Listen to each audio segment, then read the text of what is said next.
పవన్ కళ్యాణ్ గారు నటించిన వీరమల్లు సినిమాకి నెగిటివ్ రివ్యూ ఇవ్వడానికి ఒక టీం ఏర్పడింది. ఈ టీం చేసే పని ఏంటి తెలుసా మీకు? వీళ్ళు కొంతమంది సోషల్ మీడియా వాళ్ళకు డబ్బులు ఇస్తారు. డబ్బులు ఇచ్చిన వాళ్ళు ఒక 10 మంది సినిమా థియేటర్లో వెళ్ళి సినిమా చూస్తారు. సినిమా చూసి బయటికి రాగానే ఈ డబ్బులు తీసుకున్న వాళ్ళు మొబైల్స్ కెమెరాలు పట్టుకొని ఈ 10 మంది దగ్గరే మైక్ పెడతారు.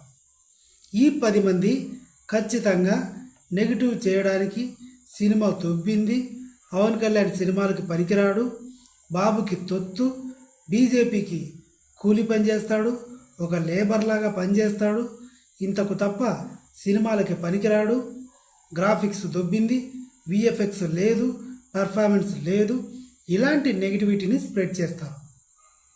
ఇది హైదరాబాద్లో ఉంది, ఆంధ్రాలో, విజయవాడ, వైజాగ్ చాలా చోట్ల ఈ టీమ్స్ ఉన్నాయి.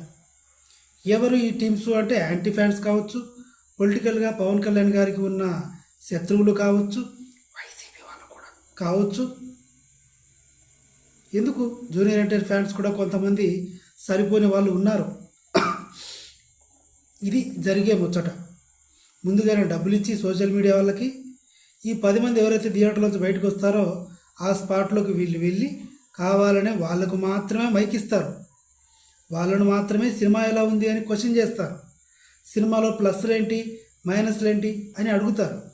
ప్లస్లు ఏమీ లేవు, మొత్తం మైనస్లే అని వాళ్ళు చెప్తారు. ఇది నెగిటివ్గా స్ప్రెడ్ అవుతున్నది హరిహర వీరమల్లు సినిమా గురించి. నిజానికి దేశభక్తి సినిమా చాలా బాగుంది. పవన్ కళ్యాణ్ గారు తన భుజాల మీద సినిమాను వేసుకొని నడిపించిన cinema. Please subscribe my channel. Thank you.